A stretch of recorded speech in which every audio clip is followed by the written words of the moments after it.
everybody. It's lovely to see you all, and a very big welcome to our first home fixture since way back in, since last year, I think. So it's great to see you, and that was on the back of a great victory over Kidminster. So Andy, great to see you, welcome, and you've got today's lineups for us. Yes, thank you. It seems like an eternity, doesn't it? It does repeat. And a game, actually. But, okay, the team for today is there's a couple of changes. We're going to go with Dan Jessup in goal, back three of Regan Upton, Luke Jones, Jack Lane, wing backs of Andy Burns and Steph Morley, two centre mids of Verma and Deeney, front three of Darryl Knight, Rhys Dyche and Callum Powell. Our bench is Matt Curley, Brad Reed, Charlie Shaw, Connor Taylor and Curtis Strong.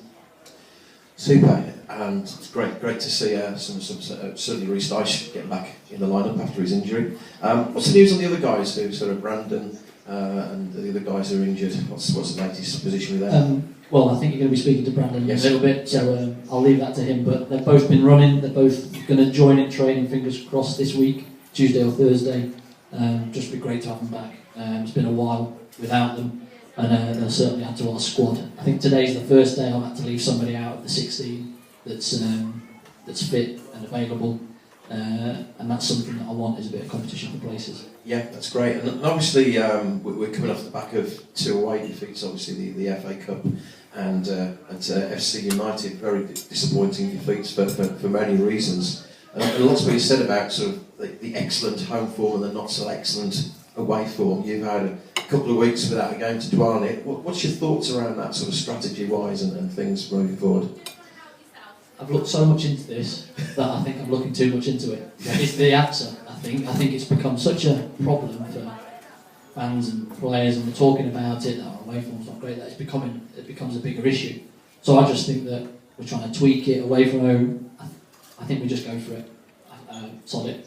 You know what I mean? It's one of those. I think we just play the way we play at home, play away, and we'll win more than we lose away, playing that way, because that's what they're good at. The lads like the ball, they like to move the ball around. Yeah. And when you try and tweak that and for away and home, I think it becomes an issue. So I think we just go back to playing and see how it goes.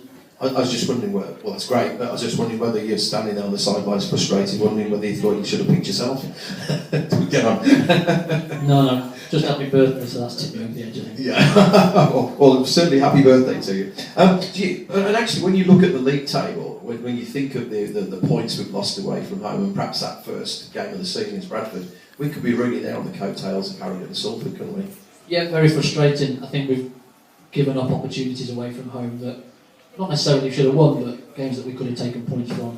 And that's something that we've got to look at. We've got to look at it and work out how we're going to do it. And I think, while talking to the lads about it, they're up there saying the same thing. They just want to go and play and see him. We didn't do that at FC. We had a problem with keeping the ball, and we didn't move it and find our middle three better than we should have done, or as good as we should have done. And then we get done with a cross and a penalty mistake, you know. So those sorts of games, for me, you've got to come out with something. Come out with a point, and then never a bad point away from home, and move on to your home game. So fingers crossed that we'll be good at home, get a good tempo again, and let's try and win another six on the bounce. That's been great. And you brought Curtis Strong back this week, and it's good to see. We all know what he's about. He comes up with goals, got a lot of electrifying pace. How's he looking since he's been away and he's had his injury and he's had a start at Telford? Yeah, physically he looks very, very good shape. He's quick, like you say, left-sided. We've been having a little issue with Steph over the past couple of weeks with real problem with his back, overdoing it at work, I think, more than anything. And it was just really cover for him for a month and see where he's at. I know Kurt's a good player. We've had him for a season. You know what he's capable of, and he just wants to be involved somewhere where he can get around a squad and play again, because he had the chance. Telford didn't really go his way. He'd signed for a manager and he'd gone before pre-season. So that sort of thing happens in football, unfortunately. Wasn't in the manager's plans, and so I was looking for a club, and I thought for the money that we paid for him to come for a month, then I just saw it as a no-brainer. Because obviously you tried to get him in the summer and he chose Telford. We a bit sort of agreed that he'd done that? Yeah, it's football. Yes. It is football, and Telford's 45 minutes from his house, we're 2 hours. Yes. So we've got to think reasonably about what his options are. Yeah. We weren't going to pay any more to be travelling 2 hours away. We were probably paying less than what Telford would pay. So it just makes sense, a footballing decision for him to go, well, I'll go to the same league, one's closer than the other. It's as simple as that. If we were different, if we were 45 minutes and they were, he would have come here. It's as simple as that. But it just felt that was a better option for him at the time. It didn't work out, and that's football, and hopefully we'll be able to see what he's capable of because he can play anywhere down that left-hand side for us. Yeah, and Gainsborough today, going back to today's game, they're sort of struggling themselves, but tight games with them in the past. What are you expecting from them today?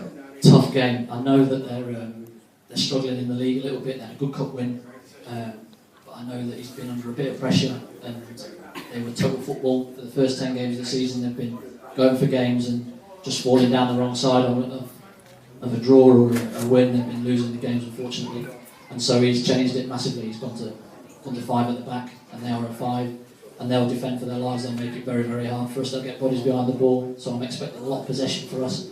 It'll be a frustrating one. We could do with an early goal, because if you get an early goal, then they have to come out. Yes.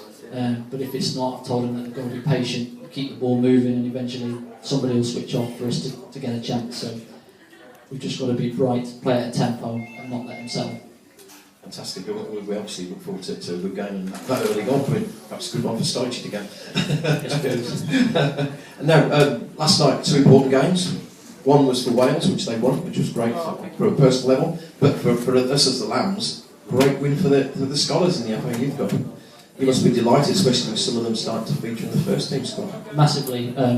It was a huge game for them as well. It's their big FA Cup final, and a really good setup. A few people came down to watch. There were probably 5 or 6 players that were injured and weren't featuring that would normally feature for them, so they were a little bit backs to the wall. Some disciplinary issues within the team as well, that if you don't train the day before you can't play. So some of the better players didn't train because they couldn't make it to training the day before. And so all those issues, and to come up with a performance like they did last night, I thought they were amazing. They were brilliant.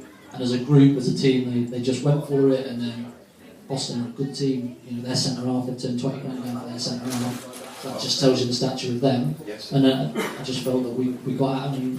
It just shows great signs because, again, something like 5 or 6 of them were first years and not second years. Majority normally playing it at second years, but their first years they were young and they just played with no fear and went for it. That's fantastic, and obviously through to the next round, through 3 rounds now. It's been quite a good run that's been on. The league clubs come in after the next round, so right. It was brilliant to get through. We've got another one here, so anybody that wants to watch a game, it'll be here in the next round against Alfreton. So please come and support them because they need your help. Fantastic. And another area of the club, team building, very important collection today. You obviously really value the contribution made by team building. Yeah, they've helped with players throughout this season so far, so the more you can stick in the bucket, the better. We might be able to bring in a couple more, off the back of it when needs must. So, they've been a fantastic help to me and the squad, and long may it continue. Brilliant. Well, thanks so much, Andy, as always. We really do wish you all the best today, especially that early goal. And thanks, enjoy. Look forward to it. 3 points, please. Thanks, Andy. Ladies and gentlemen, Andy Morrell.